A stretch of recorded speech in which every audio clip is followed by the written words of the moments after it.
29 marzo, buongiorno Sicilia da Michele Cucuzza e da Angelo Gagliano. Oggi avremo due ospiti, siamo felici di poterli accogliere, Ruggero Sardo che ci porterà in giro per l'Isola Verde e Maria Monsè, protagonista di Saruzzo al potere, ma ci prepareremo anche alla caccia alle uova di Pasqua alla Villa Bellini di Catania. Ma prima dei nostri servizi la stretta attualità con due drammatiche notizie delle ultime ore. A Palermo una donna di 86 anni è morta folgorata nel suo appartamento in via Umberto Giordano.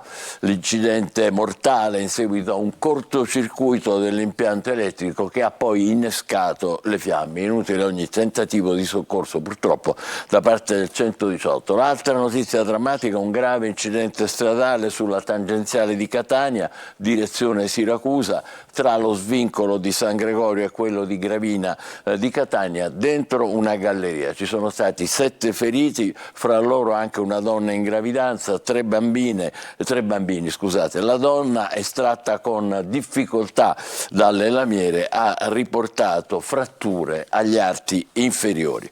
E adesso un'inchiesta sui fiancheggiatori di Messina Denaro, non mancano i colpi di scena, spuntata una nuova ex fidanzata del boss defunto, una donna di Trapani, ma intanto la Procura di Milano mette nel mirino, anche la Procura di Milano, l'architetto Gentile che lavorava in Brianza gestendo opere finanziate con il PNRR, quindi lì ci sono soldi che arrivano dall'Europa. Ma nel frattempo Gentile oggi sarà interrogato a Palermo, assistito dall'avvocato Ingroia, l'ex procuratore antimafia del capoluogo siciliano.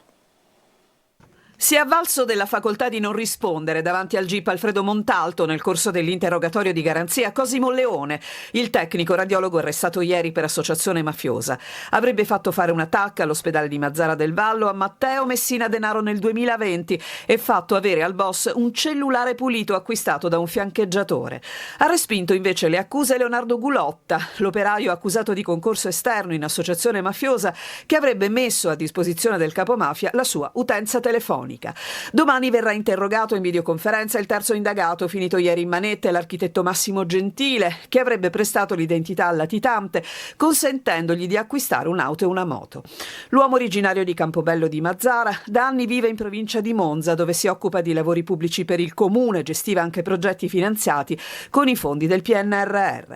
Per Antonio Ingroia, che ha accettato con riserva la nomina del legale di Gentile, al momento non vi è imbarazzo nella difesa dell'accusato se gli elementi di prova mi dovessero convincere che ci sono responsabilità da parte dell'architetto Gentile, qualche problema me lo farei, ha dichiarato l'ex magistrato. Ma dalle prime notizie che mi hanno fornito i familiari, lui è in grado di spiegare la sua posizione. Intanto, dopo gli arresti, rispunta il nome dell'oncologo trapanese Filippo Zerilli, che avrebbe visionato la TAC eseguita da Cosimo Leone a Messina Denaro e dunque avrebbe incontrato il boss. Vita facile per il superlatitante che dalle ricostruzioni dei suoi spostamenti si muoveva con agilità tra banche dove si presentava con denaro contante e lo convertiva in assegno circolare per fare acquisti, che otteneva velocemente carte d'identità false o altri documenti e che passava da una relazione a un'altra. Spunta infatti una nuova giovane donna che il boss avrebbe frequentato nell'ultimo periodo della sua latitanza. La donna si è presentata spontaneamente a luglio scorso, ha raccontato di avere conosciuto il boss nel 2015 ma di non avere idea di chi fosse, ed è stata lei a parlare della moto enduro che era stata acquistata per lui da Gentile nel 2007. È terminata la 2 giorni in Sicilia della Commissione parlamentare d'inchiesta sulle attività illecite connesse al ciclo dei rifiuti. A Catania, in prefettura, il presidente della Commissione Morrone ha illustrato i risultati dei sopralluoghi, in particolare sulla discarica di Timpazzo a Gela e in contrada Codavolpe e naturalmente sulle attività illecite e criminali legate anche alle attività, al fenomeno delle zoomafie. Vediamo.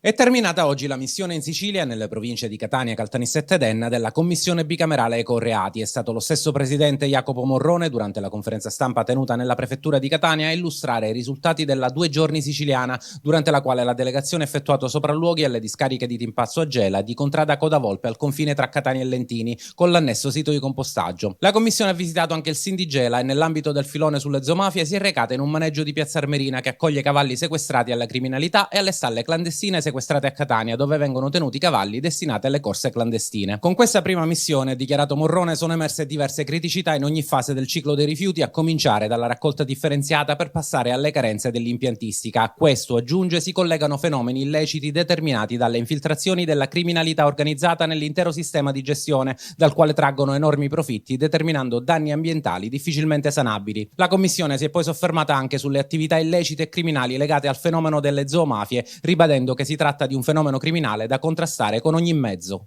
Il rispetto e il livello culturale di un paese, di una regione debba essere anche misurato in base anche a questi fenomeni che nel 2024 non possono essere più tollerati, anche perché dietro a queste corse clandestine ci sono meccanismi molto complessi che è arrivato il momento veramente di sradicare. Al termine della 2 giorni siciliana, Morrone ha voluto ringraziare in particolare le forze dell'ordine che operano con grande professionalità per la prevenzione e il contrasto dell'attività criminale. Siamo al calcio, serata da dimenticare per il Catania che nell'anticipo della 34esima giornata ha perso in casa con il Giuliano e dunque si materializza l'incubo play-out e traballa anche la panchina di Zeoli. Ormai è una via crucis, al posto delle stazioni, gli stadi dove scende in campo il Catania. I rossazzurri sprofondano e al Massimino passa anche il Giuliano che vince e rimonta ed inguaia gli uomini di Zeoli, la cui panchina, anche per lui, comincia a traballare. In una gara surreale e a porte chiuse per i noti fatti di Padova, il Catania perde l'ennesima occasione di rilancio con l'incubo play-out che si materializza. Adesso sono 3 le lunghezze di vantaggio sulla Turris che domani scenderà in campo a Cerignola. La cronaca. Catania in vantaggio dopo 100 secondi con Cianci che sfrutta un perfetto cross di Zammarini. L'attaccante etneo di testa non lascia scampo a Russo e bis il gol di Torre del Greco.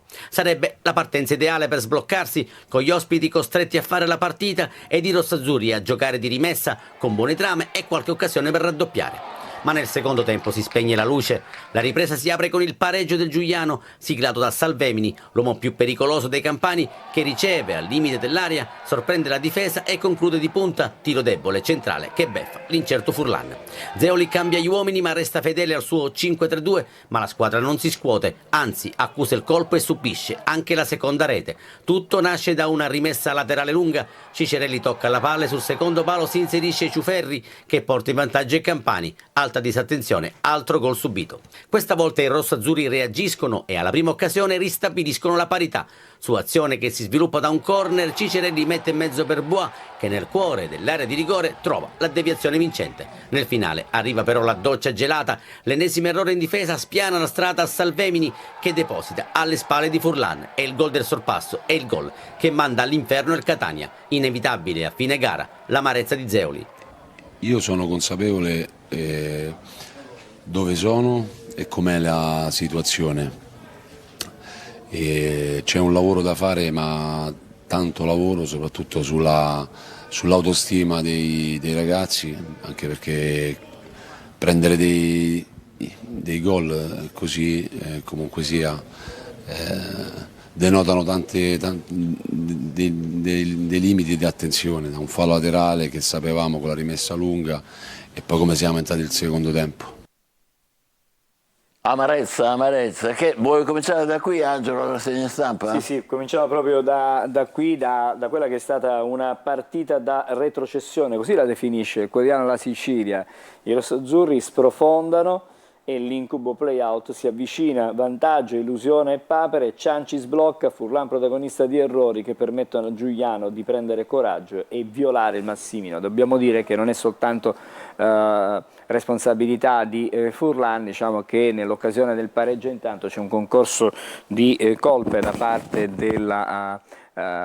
di tutta la difesa del Catania da questo punto di vista. Quindi insomma la situazione non è per niente idilliaca e poi abbiamo sentito proprio le parole di Zeoli, sono molto preoccupato, ora serve una reazione di orgoglio, i gol presi per disattenzione rappresentano il momento che vive la squadra, abbiamo trovato parecchie difficoltà in campo, mentalmente stiamo peggiorando, ho tolto Peralta, era stanco e Cianci per mettere Costantino che aveva più gamma, ma in realtà diciamo che questi cambi non sono assolutamente serviti. Non è un momento assolutamente felice per il calcio a Catania. Adesso le altre notizie, Michele, dalla prima pagina della Sicilia.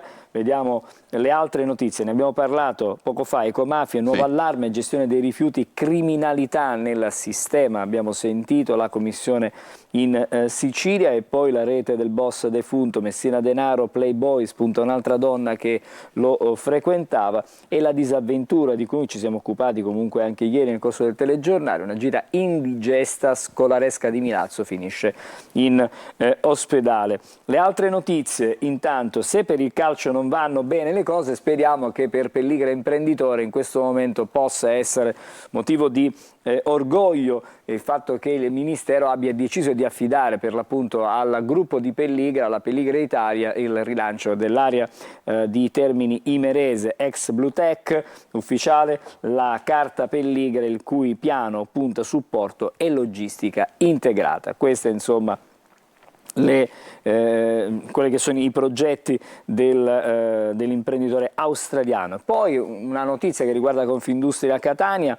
Catania si affida all'esperienza di Busi, uniamo le forze al nuovo presidente degli industriali catanesi. La politica, Cuffaro ingombrante, fa subito rilegare il listone centrista, quindi non c'è pace in questa realtà che si vuole mettere insieme per andare alle prossime europee. Poi la fotonotizia di stamattina sulla Sicilia, se questa è Europa, Ilaria Salis nuovamente in catene nell'aula del Tribunale di Budapest, governo in imbarazzo, cerca soluzioni, idea PD per candidarla alle prossime elezioni europee. Questa è dunque la situazione, ma restiamo ancora, ci sono polemiche per le parole del ministro Valditara, in classe un numero chiuso per gli stranieri e si scatena la bufera, queste dopo le parole del ministro. E poi stabile, c'è la fumata bianca, nuovo direttore Graziano Piazza, uomo di palcoscenico, parliamo del Teatro Stabile chiaramente di Catania. Adesso le altre notizie, anzi le notizie che approfondiamo questa mattina dal quotidiano La Sicilia. È ufficiale, sarà il gruppo Pelligra a rilanciare il porlo di Termini Imerese, il ministro Urso ha autorizzato la cessione dell'ex Bluetech, investimento di 8 milioni, intanto Fincantieri comunica per lo stabilimento di Palermo più commesse e 14 assunzioni, stiamo parlando ovviamente di quelli che sono i cantieri navali della zona di Palermo. Adesso invece leggiamo la vicenda che riguarda Confindustria Catania, Catania riparte da Busi, adesso uniamo le forze, una primavera siciliana partendo dalle risorse umane, questo è il suo primo pensiero della nuova presidente di Confindustria Catania. Le criticità sui rifiuti in ogni fase della gestione e la criminalità ancora inserita nel sistema, questo è il dossier concluso a Catania, la missione della Commissione parlamentare delle ecomafie, bilancio drammatico quello che riporta per l'appunto la Sicilia. Poi prof e studenti partiti per la gita da Milazzo finiti in ospedale con gastroenterite e dissenteria, davvero una situazione, una gita da dimenticare per questi ragazzi. Poi ne abbiamo parlato prima, lo schianto in galleria, 6 feriti, 1 è grave, ieri pomeriggio un incubo in tangenziale per uno scontro fra 4 auto prima dello svincolo di Gravina, per alcune ore traffico in tilt con code chilometriche che partivano addirittura dal casello di San Gregorio. È stata davvero qualche ora, sono state ore davvero da incubo per gli automobilisti. L'Acoset allacci abusivi alla rete idrica, scattano le denunce perché evidentemente si è allacciato alla rete senza le necessarie chiaramente pratiche burocratiche, senza sottoscrivere il contratto. A Zafferana terremotati in allarme, il decreto super bonus per noi è uno schiaffo, il riferimento chiaramente è al terremoto. il governo dei comitati dei terremotati, il coordinamento dei comitati dei terremotati considera il decreto legge approvato dal Consiglio dei Ministri come un fulmine a ciel sereno. Il governo prende a sassate i terremotati, un grave danno alla ricostruzione, una vicenda che dura da molti anni. Adesso siamo alla Giornale di Sicilia, leggiamo la prima pagina: caccia agli altri fedelissimi, questo è il titolo.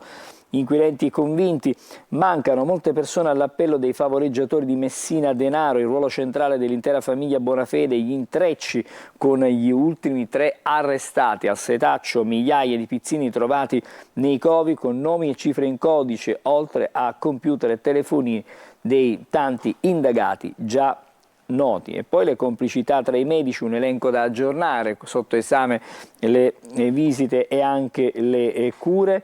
Fotonotizia che riguarda le prossime festività della Pasqua, in più particolare la Pasquetta. Scattano i divieti proprio per Pasqua e Pasquetta, grigliate vietate alla favorita di Palermo. E poi leggiamo ancora una notizia che ci riporta indietro di molti anni. Bambini morti a Macalupa in appello, tutti assolti, morirono 2 bimbi, 2 fratelli in questa circostanza, però per il processo di appello non ci sono state responsabilità, o meno le persone che sono andate a processo non sono da ritenere responsabili. E poi vedete anche qui, l'abbiamo già visto, in via Umberto Giordano scoppia incendio in casa, morta una anziana. Adesso Repubblica Palermo, il titolo principale è proprio questo: emigrazione e denatalità, le scuole si svuotano.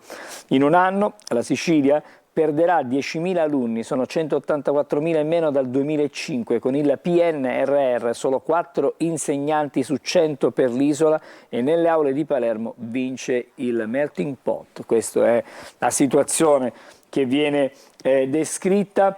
Poi ancora a Scicli, questa è la fotonotizia, ci porta a Scicli, Cristo che corre, chiedo scusa, la gioia di Pasqua cantata da Vinicio Caposela.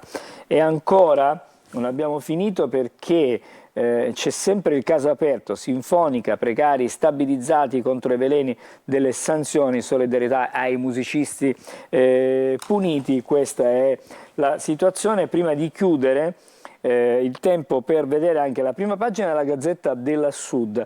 Una Pasqua da record in Sicilia, a trenare saranno soprattutto i turisti spagnoli, francesi e tedeschi.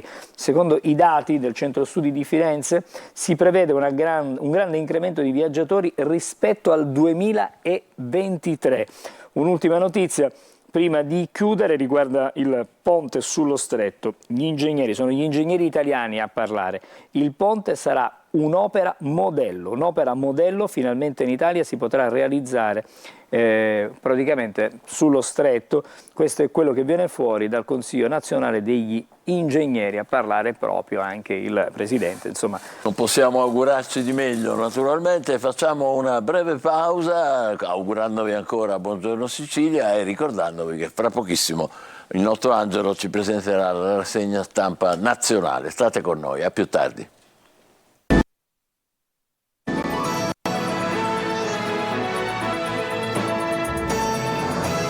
Buongiorno Sicilia, siamo alla rassegna stampa dei quotidiani nazionali con il nostro Angelo Gagliano. Allora, stamattina c'è il Corriere, intanto per cominciare, il Corriere della Sera, Salis, negati domiciliari, l'italiana ancora in aula in catene, Tajani, il giudice sbaglia, ma no allo scontro. Il padre, prova di forza, dice, di Orban, il Tribunale di Milano intanto rimette in libertà l'altro indagato che ha negato l'estradizione in Ungheria, da questo punto di vista. Non basta però, mi pare. Assolutamente, insomma, troppo poco. Troppo poco. Poi ancora leggiamo Valditara e le classi, gli alunni italiani siano più della metà, il PD post sgrammaticato, scrive, sottolinea. La critica è soltanto nella ortografia e nella grammatica che è stata utilizzata dal ministro. E poi vedete questa fotonotizia che c'è in prima pagina sul Corriere. la minaccia di Putin pronti a colpire gli F-16. Sì, perché è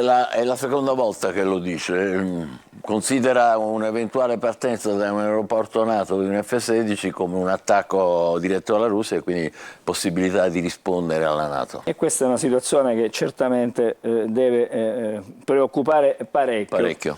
Briatore operato al cuore, un tumore benigno per Briatore, speriamo possa riprendersi presto. Questa è la prima pagina del Corriere Repubblica, 2 notizie in primo piano e diciamo che hanno rilievo. La Salis resta in cella, Meloni l'ha abbandonata al castigo di Orbán, questo è quello che scrive Repubblica, e poi Putin minaccia la NATO, questa è l'altra notizia, la guerra in Ucraina, il presidente russo, colpiremo i caccia F-16 di Kiev anche negli aeroporti dei paesi terzi da cui decolleranno. E per la strage ISIS a Mosca il Cremlino torna ad accusare Zelensky, ha finanziato i terroristi, gli USA parlano di follia. E quindi non è. Però attenzione perché c'è questa intervista al presidente Premier polacco. Dice la guerra è alle porte, non sono parole rassicuranti, assolutamente, l'Europa è come alla vigilia del secondo conflitto mondiale, dobbiamo prepararci, bisogna spendere il più possibile per armarci, i prossimi 2 anni sono decisivi, quindi insomma non si vedono segnali assolutamente di allentamento e comunque di spiragli per poter tornare alla pace. La politica italiana, super bonus, sono salvi i cantieri dei terremoti, in qualche modo vedremo poi quali terremoti e quali zone di ricostruzione. Parla la Buongiorno che dice i test per le droghe utili a evitare danni per i magistrati e poi sempre per la politica italiana Bonaccini, Dachline, le liste per Bruxelles diventano un caso, quindi il Partito Democratico non ha serenità da questo punto di vista. Siamo adesso invece alla Stampa che è durissima. Ilaria, la Salis, trattata come un cane, negati i domiciliari, il padre parla di prova di forza di Orbán, Schlein schiaffa l'Italia, Meloni reagisca, questa è la sintesi. E poi vedete fotonotizia per una notizia a Caterina Guzzanti e dice ma io capisco i maschi. In che senso? Cerco da sempre una famiglia, allora un ragazzo all'interno, poi c'è un'intervista tutta, dice non vorrei che i maschi diventassero donne, questo è quello che dice però bisogna andare a leggere l'intervista a pagina 19 della Stampa per approfondire, insomma, e conoscere meglio il suo pensiero. Siamo sul Sole 24 Ore, da qualche giorno lo abbiamo riproposto, lo riproponiamo perché la vicenda del 110 del super bonus è chiaramente molto importante e chiaramente il quotidiano che si occupa di finanza è molto, diciamo, attento. Cessione del 110%, stop retroattivo, attenzione a questa notizia. Allora, senza effetto CIRAS, prima del 17 febbraio 2023 se non sono partiti i lavori, quindi bisogna fare attenzione, altrimenti i soldi che sono stati annunciati e che sono stati già elargiti tornano indietro, quindi bisogna fare attenzione. Berlusconi, chiuso il riassetto da 700 milioni sulle ville e quindi si fa il quadro, il patrimonio immobiliare del Cavaliere, hanno fatto un accordo, c'è stato evidentemente tra gli eredi, tra i figli per risolvere la 700 milioni. 700 milioni. In borsa primo trimestre d'oro più 14,5 sul podio dei migliori da 30 anni, quindi gli investitori da questo punto di vista saranno contenti. Adesso le altre prime pagine, direi di leggere Avvenire. Intanto il Papa alle detenute, tutti abbiamo bisogno di perdono. E leggiamo ancora la lavanda dei piedi nella sezione femminile di Re Bibbia, il dramma suicidi e le iniziative per il recupero dei troppo reclusi, scrivono ancora su Avvenire. E poi vedete c'è invece questo richiamo, la logica delle armi. La premier Meloni in Libano teorizza che la pace si garantisce solo con la deterrenza e infatti riparte il nostro export di armamenti più 24%, Ucraina seconda destinazione delle armi praticamente vendute dall'Italia all'estero. Lasciamo Avvenire, siamo adesso sul Fatto Quotidiano, ha sempre dei titoli tutti suoi il Fatto Quotidiano. libera Tangentopoli per un'Italia migliore. Questo è quello che scrive. Attacco all'anticorruzione per la diga di Genova. Cirema contro, accusa l'ANAC che boccia il regalo a Salini, ultimo assist all'illegalità, reati via, PM ostacolati, autorità nel mirino. Insomma, una sintesi di quello che, secondo ovviamente il quotidiano, un colpo di spugna, esattamente, in questo senso.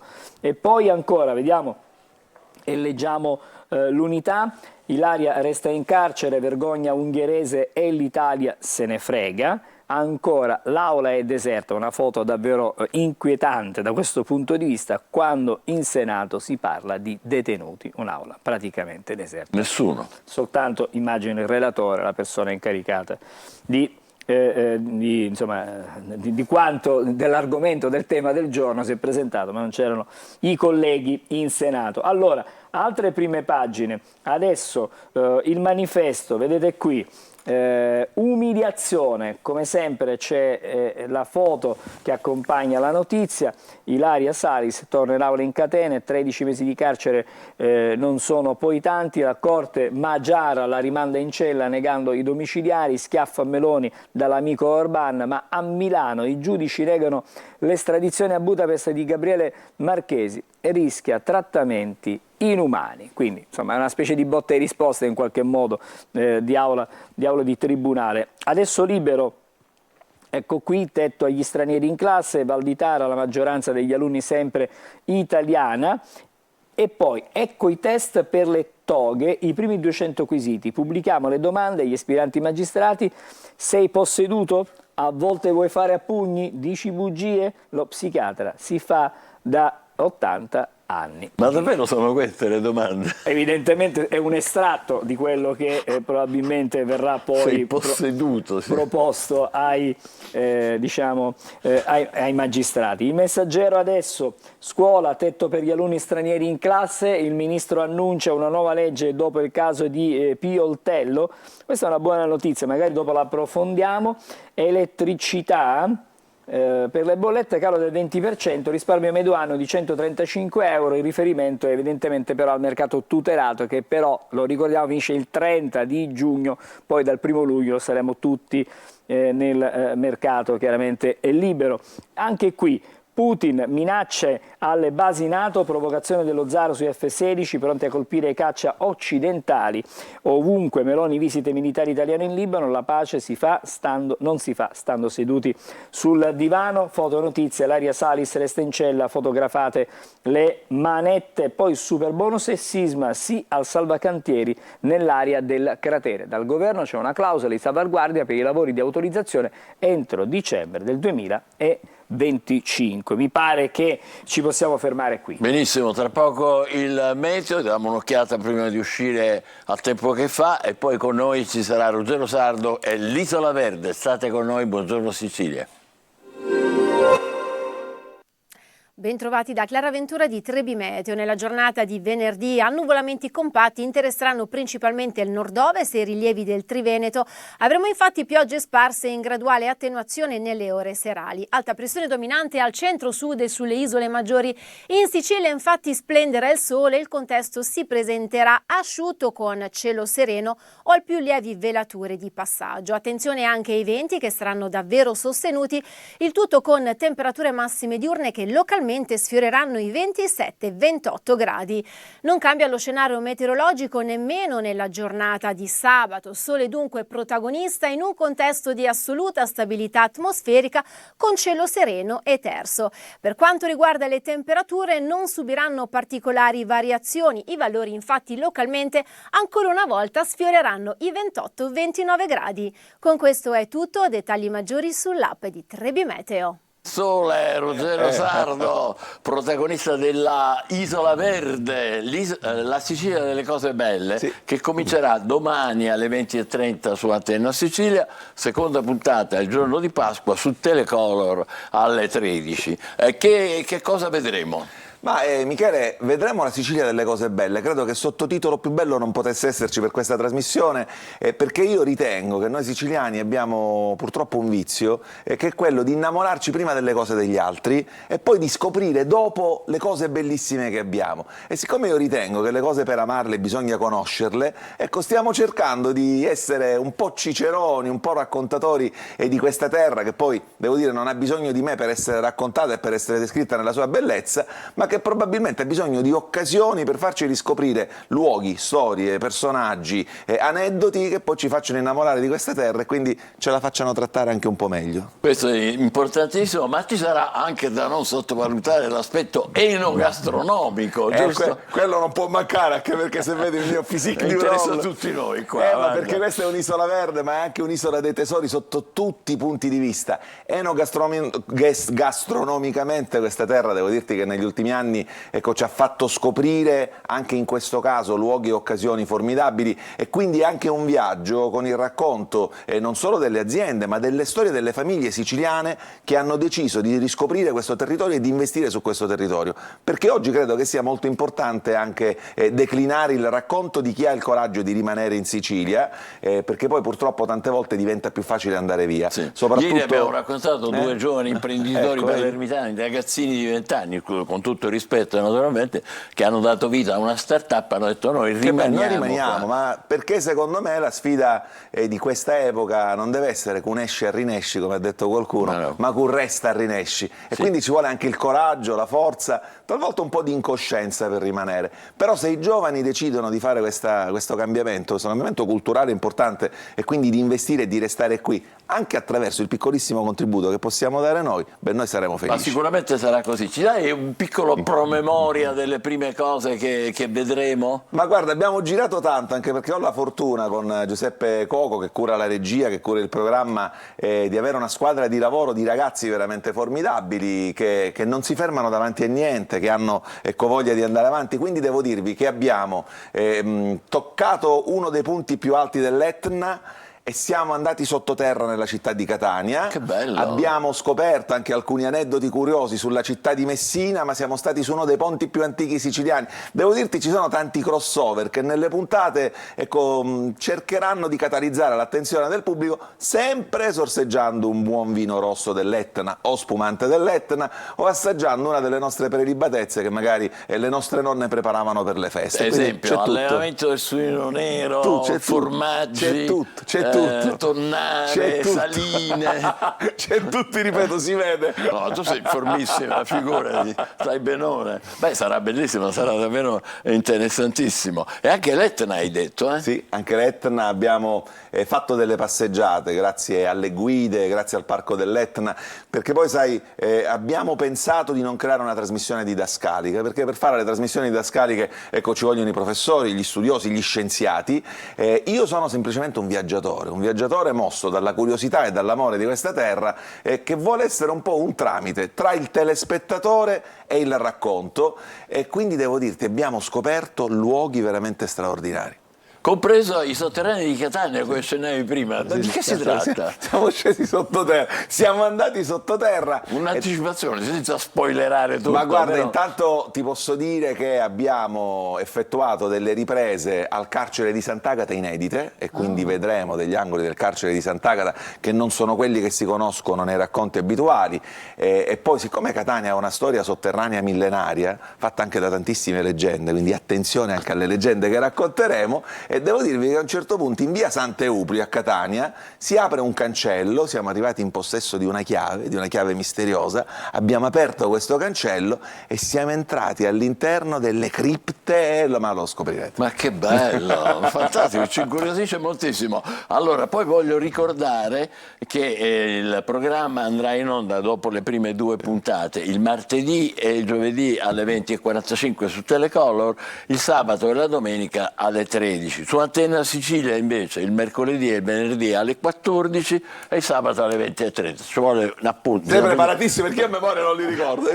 Ma sto dicendo questo, bisogna pigliare un po' di appunti, ma ci abitueremo anche perché noi segnaleremo naturalmente periodicamente tutti gli appuntamenti. Ti volevo chiedere una cosa, in tutto questo tuo viaggiare che proseguirà prossimamente viene fuori la politica green come è di moda dire oggi, cioè l'attenzione all'ambiente, l'attenzione alla, diciamo, compatibilità? Isola Verde è questo. Isola Verde è volere raccontare una terra che ormai ha necessità di diventare a impatto zero, una terra che ha necessità di essere rispettata ma anche di farsi rispettare. Ecco, io sostengo sempre, ma lo dico nei confronti dei nostri figli e dei nostri giovani, che spiegare le cose è utile, ma essere esempi è fondamentale. E devo dirti che purtroppo accanto a delle isole di racconto amaro, perché ci capita di trovare lungo le strade che poi ci portano alle nostre mete, ai nostri obiettivi, ancora troppa spazzatura, ci capita, ecco, di trovare delle cose che non vanno bene, certo. Accanto ce ne sono tante che funzionano, accanto ci sono giovani che decidono di riconvertire le aziende, accanto ci sono famiglie di imprenditori che hanno capito che oggi l'urgenza, l'emergenza della nostra terra è quella prima di tutto di rispettarla, perché è il luogo che ci accoglie, è casa nostra, è casa di tutti e tocca a ciascuno di noi rispettarla anche con queste politiche nuove. Isola Verde racconta anche questo, vi racconteremo per esempio del tentativo molto intelligente della nuova navigazione nei fiumi e quindi la navigazione a impatto zero. Questo è e anche questa è una sfida nuovissima che nuova parte dalla Sicilia, parte proprio dalla Sicilia. Lungo i fiumi? Sì. Perché prima non era a impatto zero, quindi a impatto zero, con motori solari, con tutto quello di nuovo e che probabilmente 20 anni fa noi pensavamo facesse parte solo dei telefilm e delle serie scientifiche. Oggi per fortuna è in realtà, e devo dire che quindi, la Sicilia si quindi anche scoperte autentiche del nostro territorio siciliano. Naturalmente incontrerai produttori, imprenditori, esperti, gente che si dà da fare, no? Che sono tanti poi protagonisti. Siciliani di buona volontà. Io dico sempre che il siciliano ha una carica e un'energia unica in tutto il mondo e probabilmente, forse questa cosa è capitata anche a te, a un certo punto si ha la necessità di allontanarsi da questa terra per mille motivi diversi. Sai, ne abbiamo incontrati tanti che ci hanno raccontato non era soltanto un problema umano, era proprio un'esigenza di allontanarci da questa terra, ma nel 99,9% dei casi i siciliani che si allontanano non tagliano mai definitivamente il cordone ombelicale che li collega a questa terra, perché sanno che prima o poi in un modo o nell'altro torneranno e quando ritornano hanno delle prospettive totalmente diverse che li fanno rinnamorare di questa terra, delle nostre pietre che hanno una coscienza, che hanno una storia e che poi sono a casa nostra per sempre. Ma sfondi una porta aperta, infatti ho detto tu lo saprai assolutamente bene. Come si dice parlare a suocera, com'è il detto? Padre minore, spiegaci Soggiero, una cosa del genere. Bellissimo, d'accordo. Allora senti, ti vediamo domani alle 20:30, un'anticipazione sulla puntata di domani già? Domani apriamo dalla meravigliosa piazza di Acireale e arriveremo anche a conoscere un po' meglio il porto dell'Etna di Riposto, vi dico solo questo. Che bello! E poi c'è una passeggiata a Taormina, poi sa, ci sono anche delle riflessioni, perché devo dirti che Giuseppe mi ha dato questa opportunità di poter riflettere e raccontare veramente da persona comune, perché io sono una persona comune, le emozioni che si vivono in questi viaggi, perché io credo che alla fine la cosa più bella sia trasferire le emozioni che noi tutti della troupe viviamo in questi momenti, in queste giornate di ripresa, e voglio veramente ringraziare la dottoressa Ciancio che ha creduto dal primo istante in questo progetto in maniera totale e ci ha permesso veramente di immergerci in un lavoro stupendo. Complimenti, in bocca al lupo naturalmente per il tuo viaggio. Ricordo gli appuntamenti: domani alle 20:30 su Antenna Sicilia, seconda puntata il giorno di Pasqua su Telecolor alle 31, alle 13, scusate, Ruggero Sardo, Isola Verde, la Sicilia delle cose belle. Complimenti. Lo aspettiamo domani nei nostri telegiornali. Poi resto qui, a sto punto resto qui, raga, posso stare qua come metto in un angolino? Ti facciamo un soggiornino, no, perché ci teniamo a ribadire, diciamo, lo so. il piacere di averti ospite, naturalmente di raccontare le cose belle della nostra Sicilia, della nostra Isola Verde. Breve pausa, poi ci occuperemo della caccia alle uova a Villa Bellini a Catania. State con noi, buongiorno Sicilia.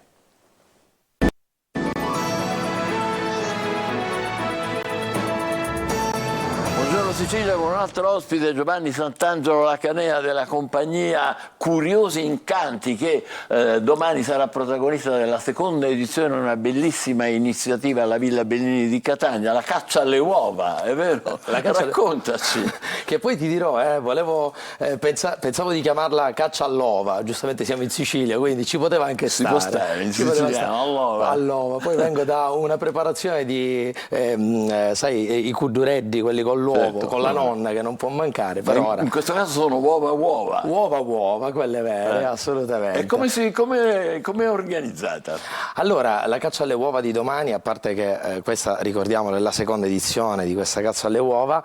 La prima ha avuto un grandissimo successo. Assolutamente sì. Noi ovviamente domani l'appuntamento è alle 10:30, ma arriveremo prima perché nasconderemo tutte queste uova colorate, quindi in giro per saranno il parecchie parco. Decine? Più di 3.000 uova. Più di 3.000 uova! Sono tante. Carusi! Cazzo! Su tanti. E sono uova che uno... Poi uno che fa? Allora, sono delle uova colorate, sono uova ovviamente a gioco per i bambini, non sono, diciamolo, non sono commestibili, però per i bambini, sai, la cosa bella è quella di trovarle nascoste proprio in mezzo alle siepi, no? Quindi partirà alle 10:30, tutti correranno per andare a cercare queste uova. Noi segnaleremo ovviamente dove loro troveranno l'uovo, ci sono delle siepi dove noi metteremo piccole segnaletiche e loro andranno poi a cercarle. Ma è un bel lavoro piazzarle, perché se dovete piazzare 3.000... Domani mattina l'appuntamento è alle 7, cioè io con tutta la squadra arriveremo molto presto per nasconderle. Ma 3.000 ragazzi è un successone, è una cosa fantastica. Sì, assolutamente. L'anno scorso sono venuti più di 500 bambini, quindi quest'anno abbiamo dovuto aumentare il numero di uova. Guardiamo qualche immagine, tu la vedi lì sopra, ecco, questa è l'edizione dell'anno scorso. E lì sono quasi al via per partire? Sì, stavamo per partire, io ero pronto, stavo raccontando un po'. Sì, eccomi qua col mio coniglietto ecologico, diciamo così, no? Bellissimo. E stavo spiegando appunto che le uova non si mangiano, ma si potevano cercare, trovare. Sì, ecco i bimbi in azione che stanno cercando, vedi le segnaletiche che abbiamo messo sopra le siepi e poi tutti alla ricerca, ovviamente insieme ai genitori, che sono più piccoli dei bambini. Cioè, no, vi giuro.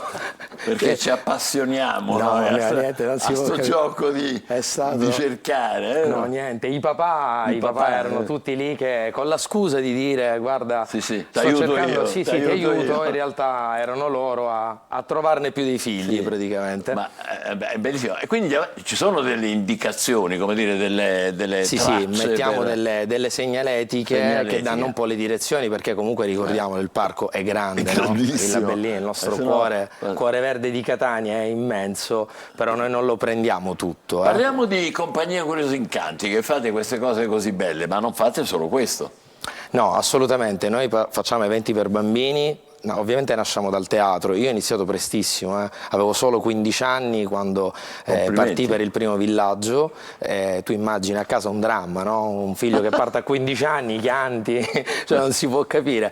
Ho iniziato con il villaggio, poi sono tornato qui, ho fatto teatro, ho fatto tante cose e poi un giorno ho pensato perché non portare il teatro all'interno delle feste, così ho realizzato delle scenografie, cioè portare i bambini all'interno veramente di un'ambientazione. Ti chiedono un tema, ok, ma il tema deve essere quello, costumi, scenografie, un po' come a teatro quando tu vedi il fondale, le quinte, solo che da noi il fondale sarebbe la scenografia della festa, di quello che facciamo, e poi le quinte tutti i vari personaggi. Siete numerosi nel tuo gruppo, nella tua compagnia? Sì, noi siamo più di 15, i ragazzi interni, quindi lo staff interno, più poi ovviamente tutti artisti esterni che io cerco sempre di portare a me, no? Unire gli artisti, perché sono tanti, siamo veramente una terra piena di tanti artisti, ci vuole soltanto un po' di unione, no? Quindi a volte in alcuni eventi ho bisogno anche di loro. Ed è quello che stiamo raccontando, è vero Angelo, in questo periodo, vediamo che c'è un continuo sorgere di iniziative un po' qua, un po' qua,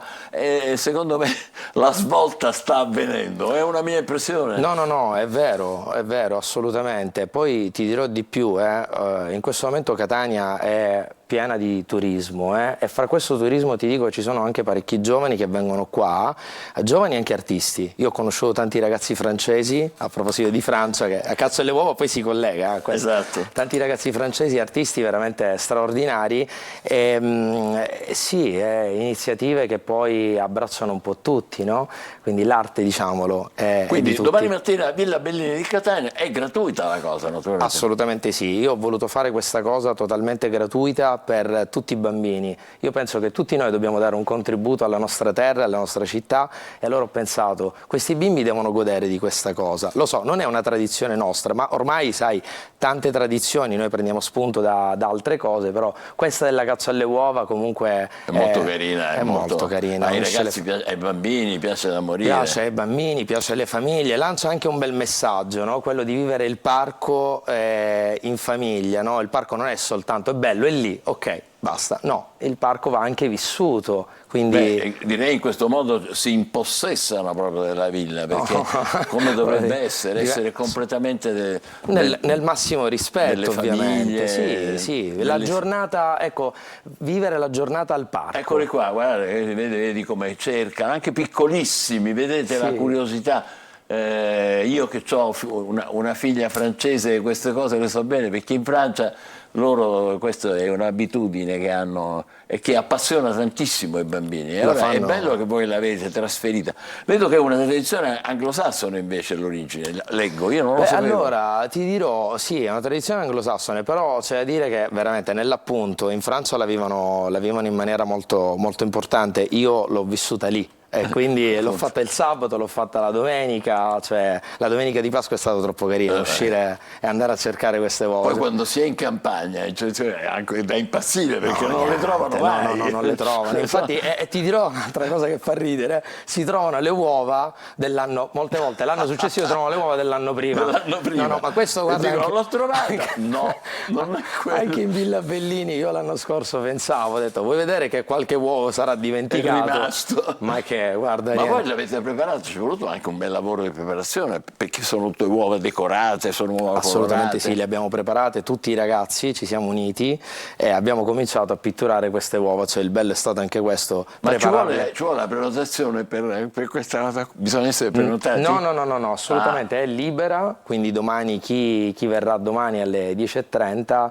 sarà ben accolto e ti dirò, a differenza dell'anno scorso c'è una dolcissima sorpresa, però non voglio anticipare nulla. Finale, sì. Dolcissima sorpresa. Ma tanto per magari facciamo un salto. Alle 12:30, diciamo che allora il fine è 12:30, poi se i bambini riescono a trovarle prima, ovviamente il finale sarà prima, quindi voglio dire, dipende da loro. Dipende dalla velocità. Dipende dalla velocità. E ti dirò, sono veloci. Senti, la tua è anche una scuola, la vostra compagnia di Curiosi Incanti, cioè formate anche giovani artisti? Da un anno abbiamo lanciato il progetto Officina degli Artisti. Perché Officina degli Artisti? Sì, Officina degli Artisti perché abbiamo creato questo spazio dove i ragazzi devono imparare il nostro lavoro. È vero che non è necessario avere già una preparazione, nel senso che a me interessa tanta buona volontà, i ragazzi devono avere la voglia di imparare, quindi se hanno quella poi al resto pensiamo tutto noi. I ragazzi ce l'hanno e come? No? Beh sì, alcuni no. Non tutti, non tutti. Come è giusto che sia, non tutti. Però vengono lì e hanno voglia di fare che cosa? No? Imparano quello che noi poi facciamo, cioè nel senso l'arte di cui ci occupiamo noi va dalla giocoleria, il teatro, l'intrattenimento, perché a volte si pensa ai bambini, dice il nostro, ma cosa fai tu con i bambini? Io dico sempre, io con i bambini gioco. Cioè, quando i ragazzi mi chiedono, dice, ma scusami un attimo, come si fa il tuo lavoro? Io dico, basta giocare, devi giocare. È quello che ci siamo dimenticati un po' noi genitori, e che li lasciamo agli influencer, vero? O sbaglio? Assolutamente sì. Cioè, altro che influencer qua, con tutto il rispetto poi per quelli che lo fanno seriamente, però fare queste cose sono le cose che danno anche ricchezza e crescita moltissima. Il gioco, abbandonare eliminare un po' tutti questi strumenti che ad oggi hanno un po' distratto, cioè il gioco semplice fatto come si faceva una volta, no? E vedi, tu parlavi anche i grandi, no? I grandi in realtà dovrebbero fare soltanto una ricerca del bambino interiore, bambino interiore che abbiamo tutti quanti noi. Quindi quando si dice con i bimbi gioca, se tu giochi con loro, loro lo sentono e allora ti seguono. Guarda, io mi sono trovato a tirare 60, 70, 80, 100 bambini, anche quando ho fatto un corso di mimica per i piccoli, li ho truccati da piccoli mimi, cioè loro mi hanno seguito, cioè erano entrati proprio nel vivo di quello che stavamo facendo. È un insegnamento bellissimo, positivo, te lo dico non per piaggeria, ma perché davvero questa è proprio la strada, secondo me, tornare noi genitori a giocare con i bambini. Senza dare il telefonino. No, dai, basta. Perché basta. ci guarda, mai scocciate, hai pigliato questo telefonino. No, e utilizzare anche i materiali semplici, sai, giochi di legno. Ora, l'altro giorno ridevo da solo, perché mi sono messo, vedete il telefono senza fili, una volta si faceva con le lattine o che barattoli. Me lo ricordo. Hai presente? Cioè giochi semplici. L'altro giorno ero io da solo con questi barattoli che giocavo. Vedi, una cosa semplice, però se tu al bambino gli dici il telefono, cioè, lo entusiasmi da morire. Assolutamente sì. Vero. Complimenti davvero. Giovanni Sant'Angelo La Canea, compagnia Curiosi Incanti, l'appuntamento domani dalle 10:30 alle 12:30 alla Villa Bellini di Catania. Correte con le famiglie e i bimbi alla caccia alle uova di Pasqua. In bocca al lupo e complimenti. Grazie per essere stato con noi. Grazie. Adesso facciamo una breve pausa e poi ci sarà con noi tutto un gruppo di protagonisti di Saruzzo al potere. State con noi.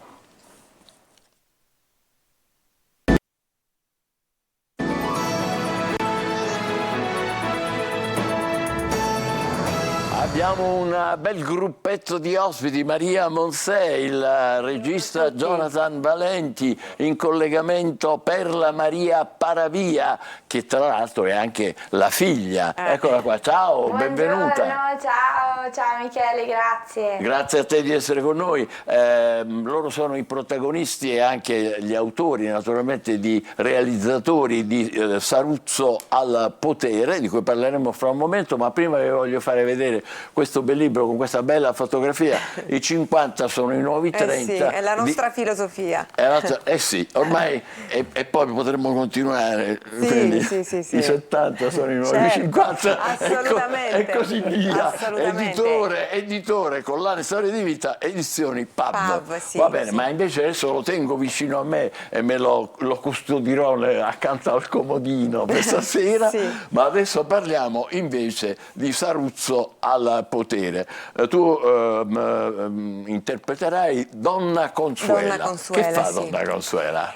Donna Consuela è una donna che, diciamo, è messa a dura prova, perché ovviamente, insomma, non voglio svelare tutto perché è normale, deve rimanere sempre la curiosità, però è una donna, come dire, di quelle toste, una donna che diciamo deve superare parecchi ostacoli per poter comunque, insomma, effettivamente riuscire poi a mantenere la sua posizione. Perfetto, perché stiamo parlando di Saruzzo Barrano che, dopo essere scappato dal carcere di massima sicurezza dell'Asinara, continua l'escalation per rimanere, eccola qua la nostra Maria, rimanere a capo della cupola e si scontra poi con i boss americani di altre città, sempre questo per scalare diciamo, la gerarchia al potere della malavitoso. Il regista è Jonathan Valenti, complimenti per questa che è arrivata, poi è un film che è una serie però. È una serie, Michele, che è partita tra virgolette con la prima per gioco, andata su Cine 34, poi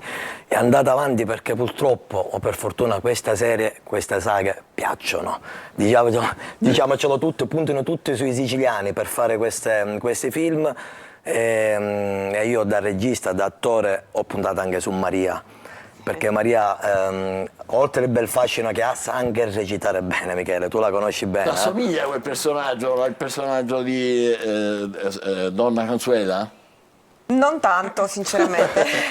Infatti La bellezza è proprio questa di tutta la situazione, di calarsi in questi ruoli che devono essere diversi da quella che sono io, e in più, dato che io comunque sono sempre ricordata perché ho un carattere docile, come si suol dire, quindi sempre molto accondiscendente, nasco come la fatina di go-kart, non so se ti ricordi quello che facevo le mie 400 puntate su Rai 2, e quindi ti viene da ridere, vero? Da fatina a un ruolo del genere. E tra l'altro, quando l'ho pubblicato su Instagram, dove appunto dopo ben 2 volte che ho fatto il Grande Fratello, tu ti sei limitato a un'edizione, ti sei limitato a una di Grande Fratello, io ne ho fatti ben 2, e tu sai che i followers salgono sempre, no?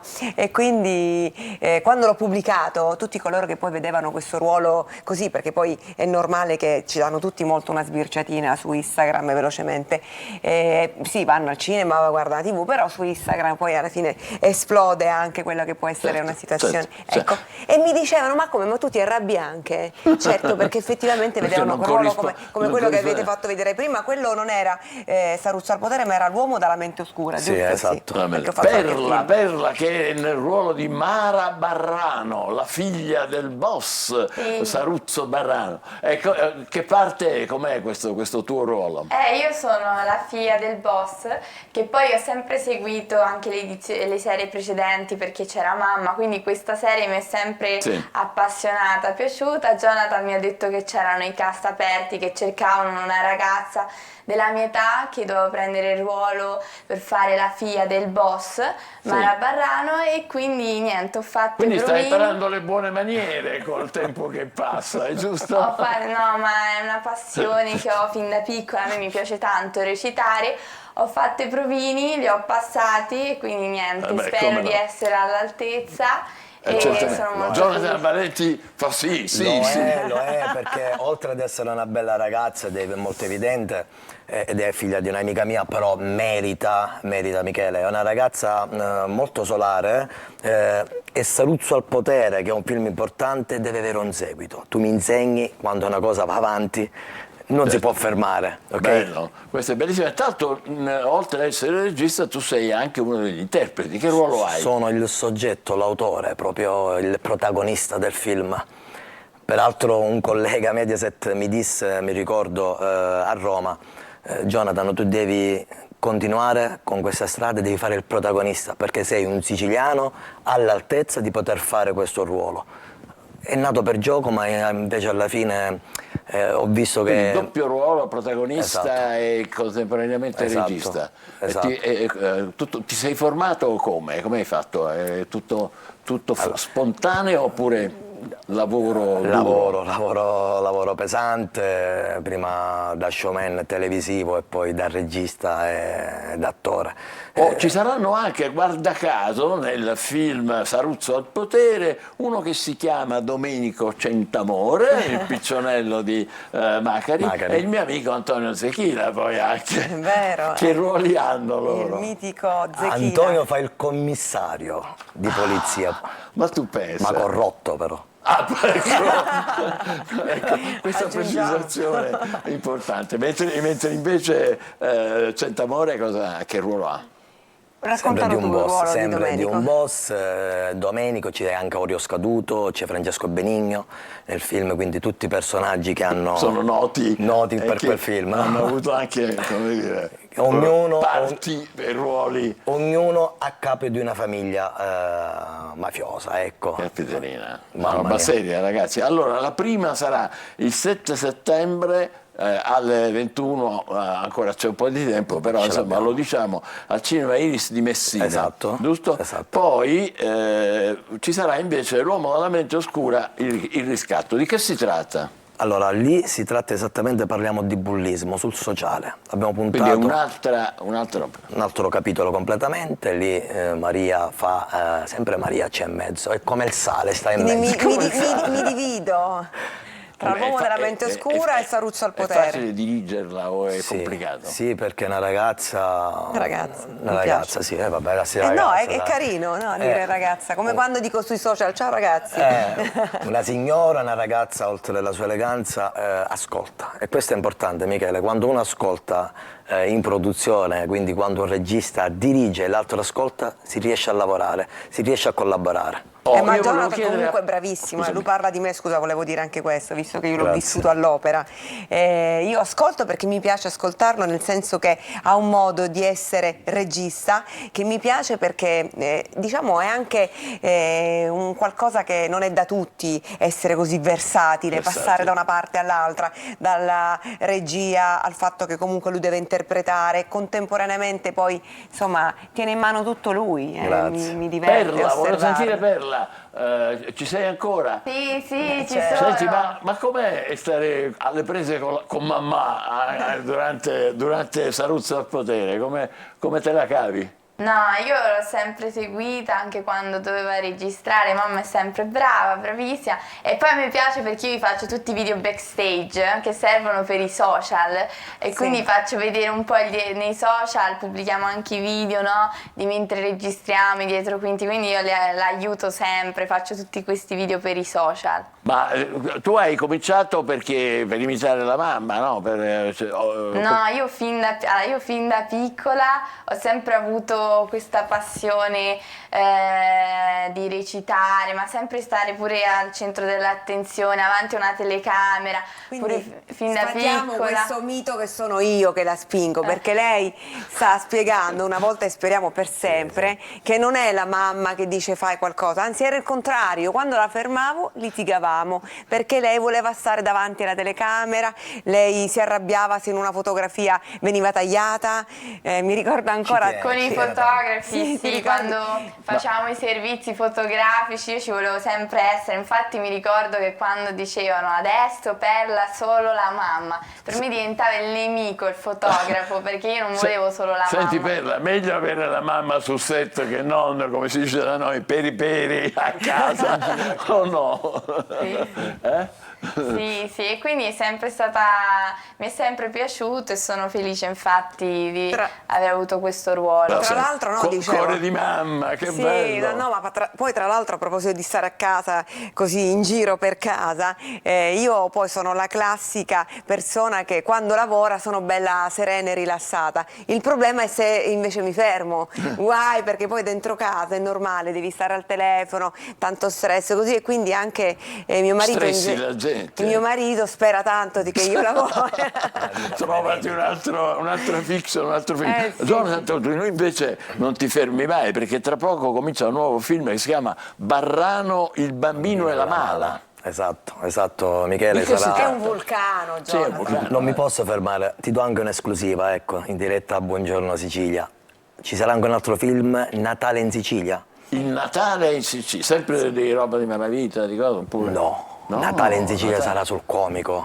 Ah sì, il lato comico. Puntiamo su Alvaro Vitali, su Maria Ponzè, sempre lei te l'ho detto, lo dico in esclusiva. Sì, ecco, ormai stiamo facendo anche... Ce ne saranno tanti, l'ha ingaggiata a vita. Già gli shooting con il cappellino di Natale. Barrano e la mala, Michele, sarà... Quindi è una presa in giro un po'. Su cosa? Della mala. No, Barrano e la mala è un film proprio l'inizio di Saruzzo al potere. Quindi esattamente il bambino Saruzzo che diventa grande. E guarda caso, Michele, questi sono due attori importanti e sono i miei figli. Ah, però! Alfonso e Daniel, che saluto. Poi con le famiglie vi sistemate. Lui è giovane, però ha già due figli. Ho già due bellissimi figli. Sono grandi? No, hanno 7 anni, 2 gemellini che saluto. Che bello! E presto li abituerai al set? Già quindi. Ci sono abituati perché hanno già quello spirito. Sì, anche, ha detto bene Maria su di Perla, perché sempre che spinge lei, ma guarda che Perla è una che si lancia e secondo me farà molto più strada della mamma. Beh, così la fai No, arrabbiare. Un genitore credo che sia felice, no? Me lo auguro. È giusto. Senti, Anche se poi sarà un hobby, diciamolo che lei adesso sta studiando, sta al liceo scientifico Cambridge, anzi diciamo bene Perla se non si arrabbia, Scienze Applicate Cambridge, e quindi non è che lei sta puntando. Hai capito cosa sta dicendo mamma? Sì, ma io sono la prima che lo dico, perché anche io ci sono cresciuta un po', diciamo, in questo mondo, quindi un po' so come funziona. Io pure preferisco fare l'università, frequentare l'università, laurearmi e poi, diciamo, come secondo lavoro, diciamo, un po' come hobby, continuare anche una la ragazza seria, Seconda una ragazza opzione, serissima. certo. Senti, ma dopo Saruzzo al potere 9 ci sarà Saruzzo al potere 10? È una domanda che si fanno tutti. I dati Auditel, lo share televisivo deciderà se andare avanti o no. Non è escluso. Non è Rimaniamo ancora con il punto interrogativo. Intanto in bocca al lupo e ci vediamo a settembre, il 7, al Cinema Iris di Messina per la prima di Saruzzo al potere 9. Complimenti, in bocca al lupo per tutto. Ciao Perla, grazie per essere state con noi. E io poi stasera darò un'occhiatina ai 50 che sono i nuovi 30. Mi interessa sta cosa qua. State con noi, adesso è il momento dell'almanacco. Oggi 29 marzo si celebra la giornata mondiale del pianoforte, una ricorrenza che vuole celebrare lo strumento musicale più completo. Quando si dice pianoforte, gli amanti di musica e i frequentatori di sale da concerto pensano a Chopin o ai grandi compositori internazionali della storia. Eppure il pianoforte è uno strumento italiano, inventato a Firenze intorno al 1700 da Bartolomeo Cristofori, noto liutaio dell'epoca. Un interessante studio della City University di Londra ha esaminato l'influenza dei carrelli della spesa sul comportamento d'acquisto. I risultati suggeriscono che i carrelli tradizionali che si spingono con un maniglione orizzontale potrebbero aiutare a spendere fino al 25% in meno rispetto ai carrelli con maniglie parallele. Questo perché i carrelli tradizionali richiedono l'uso dei tricipiti associati al gesto di rifiuto, mentre le maniglie parallele arrivano ai bicipiti legati al gesto di accoglienza e quindi all'incremento del desiderio di acquisto. In sostanza, la struttura del carrello potrebbe influenzare inconsciamente la quantità di prodotti che acquistiamo. Stai a cura! È uno dei modi di dire siciliani che le nonne o le mamme utilizzano quando i più piccoli della famiglia escono da soli. In questa espressione, che vuol dire fai attenzione, è racchiusa tutta l'apprensione nei confronti di qualcuno.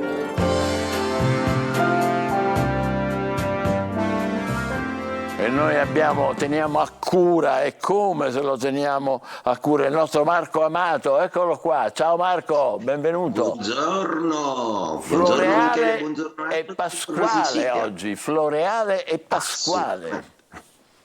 Guarda, ci tengo un sacco a questa festa che adoro celebrare proprio perché l'idea dell'uovo, della rinascita, è qualcosa che mi ha sempre molto emozionato e incuriosito anche per le mie scendenze da antropologo che ho rinunciato un po' a essere nella vita.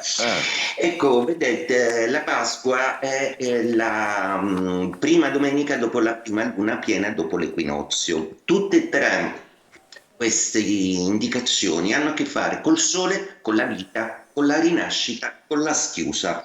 La Pasqua voglio sempre cogliere il significato della sua florealità, della sua primavera, della sua rinascita, perché è la stagione del reinizio, è quello che vuole suggerire alle nostre coscienze di rinascere sempre, perché se è vero che c'è sempre una fine nelle cose, è vero pure che c'è sempre un inizio in tutte le altre.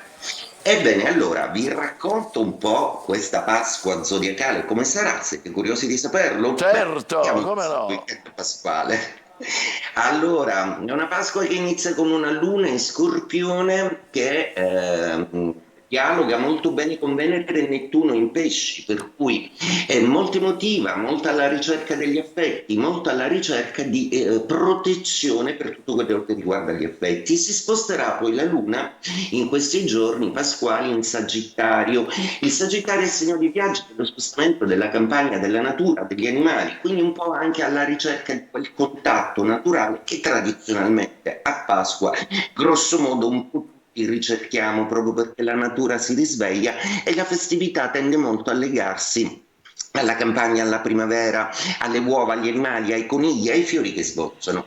Quindi questo senso di rinascita chiaramente appartiene moltissimo all'Ariete, un Ariete che con i passaggi zodiacali che ci saranno soprattutto a Pasqua finalmente celebra e ritorna in amore e nelle passioni, quindi un Ariete che finalmente reinizia come il suo karma zodiacale vuole.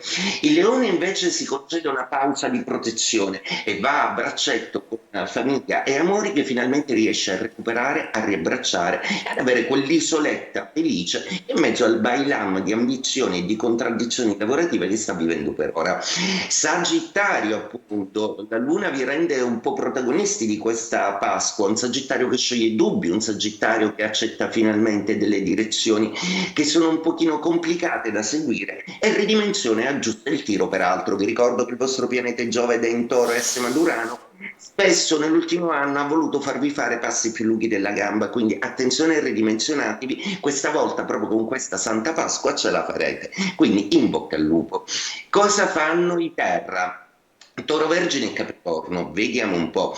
Sicuramente l'inizio della Luna in Scorpione per i Toro non è proprio ben augurante, proprio perché magari i Toro avevano in mente un progetto per questa Pasqua che non sarà proprio possibile attuare, ma recupera la Luna in Sagittario perché l'imprevisto a volte si trasforma. Vi ricordo come nella saggezza atavica siciliana si dice che ogni impedimento è giovamento, cari Toro, quindi non siate al solito puntuti e pervicaci. Vergine, è una Pasqua con una quadratura della Luna, una Pasqua che vi fa fare pausa, ma vi fa riflettere un po' sul senso di stanchezza e di responsabilità e sulla misurazione degli affetti.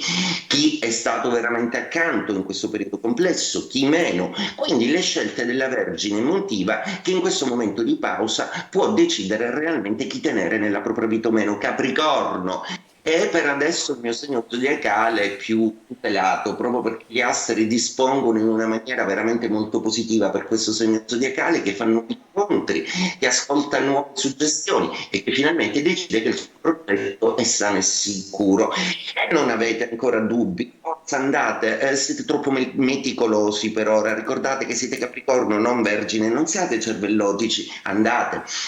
Cosa fanno gli Aria? Gemelli, Bilancia, Acquario, i Gemelli con una Luna di opposizione non ne vogliono proprio sapere, approfitteranno di questa Pasqua proprio per riposare un po', per godere della famiglia e per rilassarsi dagli stress lavorativi e da tutti i pensieri che affollano sempre la sua mente, sempre in costante velocità. Vi ricordo i Gemelli, il segno dell'intelligenza. Bilancia, una Pasqua meritatissima, di tutto riposo che pensavate essere una noia e invece si trasforma in un momento molto piacevole, con molte sorprese, con molte visite, con tante persone anche del passato che tentano di farvi una carezza. Siate accoglienti e non rigidi, nulla è mai uguale a se stesso.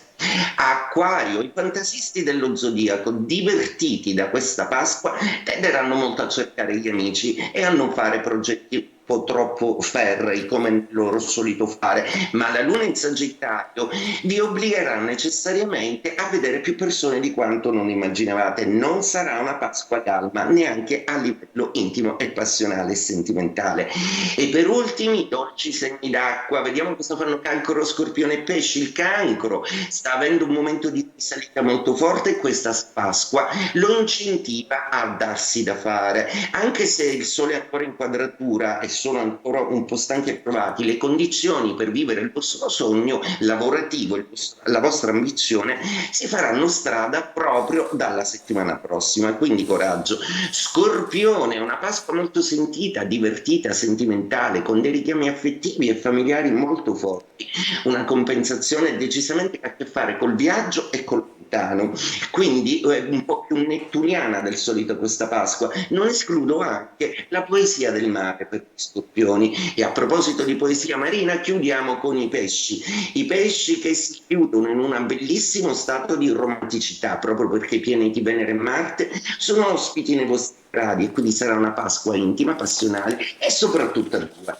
E detto questo, a tutta la Sicilia e a tutti voi auguro buona Pasqua e buona rinascita. Grazie, buona Pasqua anche a te, buona rinascita a tutti. Adesso diamo ancora un'occhiata ai giornali. Sì, una cosa velocissima. Un finto SMS dalla banca, le hanno svuotato il conto. Assolto, pensa la beffa, chi ha preso i soldi. Tutto questo è accaduto ad una giovane di Perugia, della provincia di Perugia. La sentenza beffa, le somme sulla carta dell'imputato non sono state più, non sono una prova sufficiente. Avere trovato sulla carta proprio con un SMS. Con un SMS ha raggirato così 16.000 persone. Impossibile recuperare il denaro rubato. Quindi in tutto il 2023 in questo tranello sono cadute 16.000 persone. Stiamo attentissimi a tutte queste robe orrende e intanto godiamoci il weekend di Pasqua insieme.